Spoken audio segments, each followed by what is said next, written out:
Salut l'équipe, bienvenue pour cette nouvelle vidéo. Aujourd'hui, je vais vous montrer quelques feintes au niveau des jambes.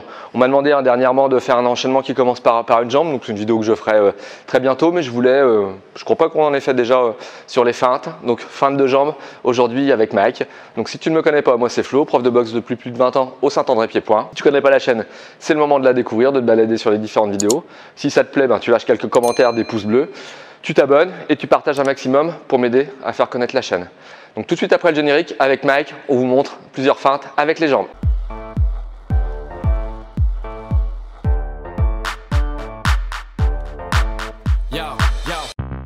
Donc sur la première feinte, l'idée, bien évidemment, une feinte, tu peux la passer tout de suite. Après, tu as quand même plus de chances qu'elle arrive si tu as un peu conditionné ton adversaire. On appelle ça la programmation, si tu l'as un peu préparé. Donc là, je vais travailler une feinte de la jambe arrière. Ce que je te montre de la jambe arrière, il est réalisable de la jambe avant. Là, on n'est pas super chaud. Puis moi, je commence à prendre de l'âge, donc les deux jambes ne marchent plus forcément pareil. Donc là, l'idée, je vais le conditionner avec ma jambe arrière. Là, je vais le faire en middle, mais c'est quelque chose qui pourrait être fait également en low kick. Un petit peu plus là, voilà. Comme ça on voit toutes les jambes, parce que souvent on voit. Donc ça pourrait être de le conditionner sur un ou deux low kicks. Là je vais le faire en middle. Donc il les prend tranquille.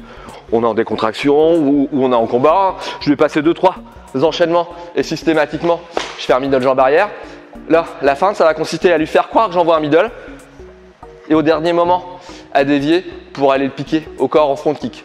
Je vous garantis que cette feinte fonctionne et que un orteil dans le ventre, quand on s'y attend pas, ça fait très très mal.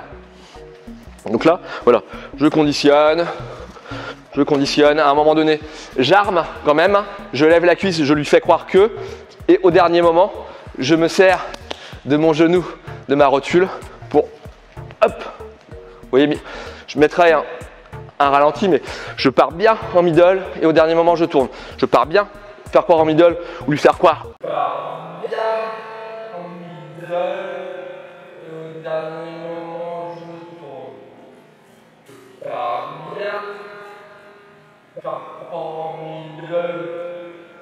Un low kick et je tourne. Je lui fais croire un low kick et je tourne.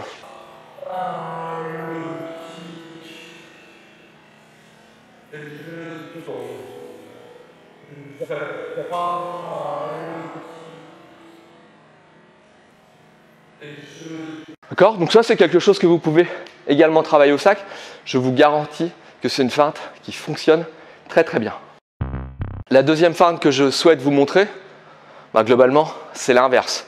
Donc là je suis pas assez chaud et en plus Mike est très grand, mais l'idée c'est de lui mettre des front kicks, jambe avant ou jambe arrière, et à un moment donné de le feinter sur le front kick pour lui passer un high kick. Donc moi je vais vous montrer l'exercice en faisant la feinte avec un middle, mais l'idée, l'exercice réel, c'est de lui monter à la pointe du menton pour le mettre KO. D'accord? Donc là, même chose, je le conditionne un peu à prendre quelques front kicks. Donc là, je le fais sur la jambe arrière, mais vous pouvez le faire sur la jambe avant. D'accord? Donc on boxe. Il a pris un front kick jambe arrière, il en a pris un deuxième. J'en vois pas souvent des middle, je fais beaucoup de front kick.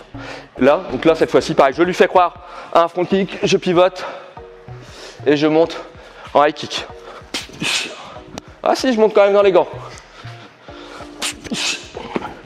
Encore un. Donc là, pareil, je refais une fois.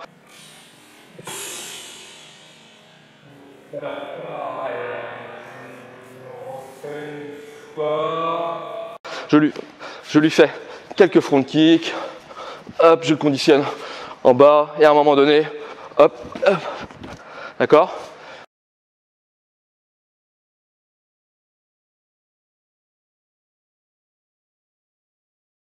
Donc là, ce qui est important, ça va être de bien passer le genou à l'intérieur pour pouvoir aller l'attraper vers le haut.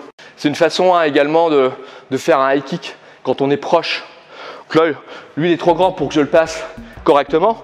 Mais là, si je suis sur cette distance-là, en jambe arrière ou en jambe avant, si je passe bien mon genou vers l'intérieur, je peux aller le toucher et lui passer le pied derrière la nuque. Ça fonctionne très très bien également quand le gars il est bien dans sa garde et que vous voulez quand même le shooter dans la tête et que ça passe pas dans les gants.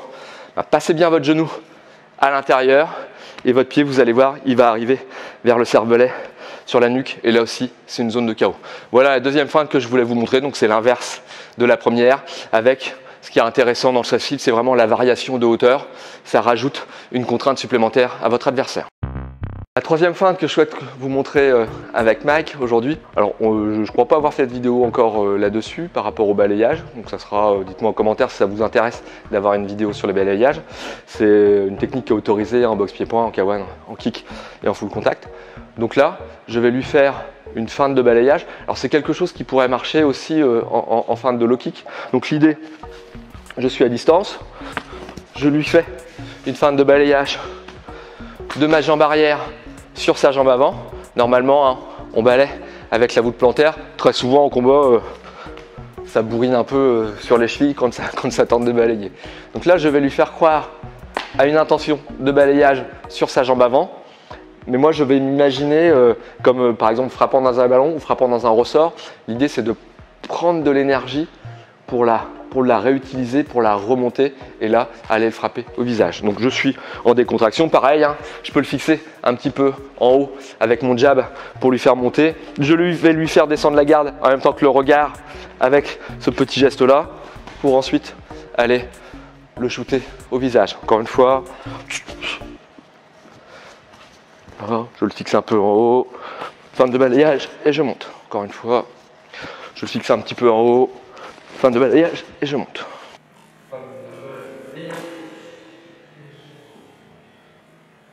Là encore, je vous garantis que ça fonctionne.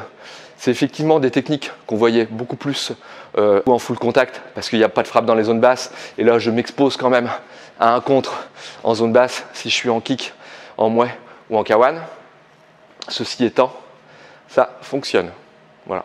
Donc je vous invite à l'essayer en sparring. Bien évidemment, si tu l'as fait 3 fois de suite, l'autre il va te shooter l'autre guibole et tu vas te retrouver par terre.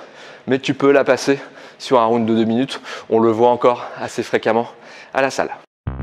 Dernière feinte un peu bonus. Donc là aussi, étant vieillissant, je vais la simplifier. C'est de doubler votre coup et de faire une variation de hauteur. Donc ça va être par exemple de faire un middle, je vais te le mettre en bas en haut, d'accord. Donc là je vais le faire avec la jambe arrière, je vais d'abord lui mettre un middle en bas et je vais lui mettre ensuite un high kick mais sans reposer. C'est ça le concept là pour le coup de la feinte. Voilà, c'est un peu comme l'impulsion sur le balayage, je fixe, voilà, encore une fois parce que je t'ai pas touché là.